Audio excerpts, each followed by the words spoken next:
বৃষ্টির সাথে খিচুড়ির কি সম্পর্ক আমি আদৌ জানি না। কিন্তু তারপরও বলব বৃষ্টি আসলেই কিন্তু সর্বপ্রথম খিচুড়ি রান্নার কথাই মাথায় আসে।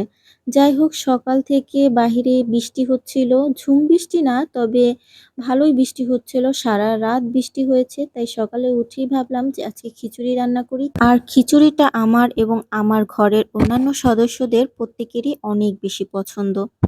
তাই সকালবেলা আর কোনো কিছু না ভেবে খিচুড়ি রান্না করতে চলে আসলাম। আর খিচুড়ির সাথে খাওয়ার জন্য আমি এখানে মুরগির মাংস রান্না করেছি।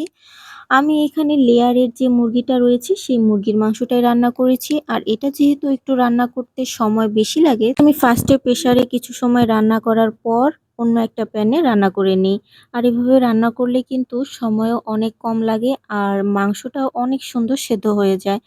তারপরে আমি শেষের দিকে কিছুটা আলু দিয়ে আমার মুরগির মাংস রান্নাটা একদম কমপ্লিট করে ফেলি।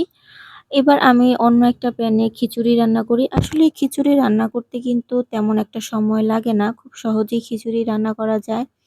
আর এভাবে রান্না করলে আমার কাছে অনেক বেশি ভালো লাগে। এখানে আমি খিচুড়িতে সবসময় ২ ধরনের ডাল ব্যবহার করি। চাইলে ১ রকমের ডাল ব্যবহার করেও খিচুড়ি রান্না করা যায়। কিন্তু আমি পার্সোনালি ২-৩ রকমের ডাল এড করে তারপরে খিচুড়িটা রান্না করি।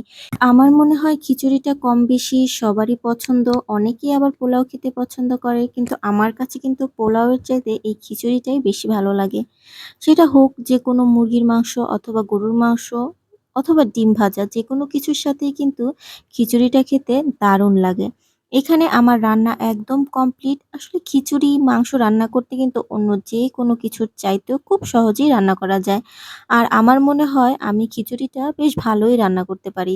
সবগুলো রান্না কমপ্লিট। এবার আমি সুন্দর করে একটা প্লেটে সাজিয়ে পরিবেশন করব। আর আজকের মতো আমার ভিডিও এ পর্যন্তই। সবাই ভালো থাকবেন, সুস্থ থাকবেন। আল্লাহ হাফেজ সবাইকে।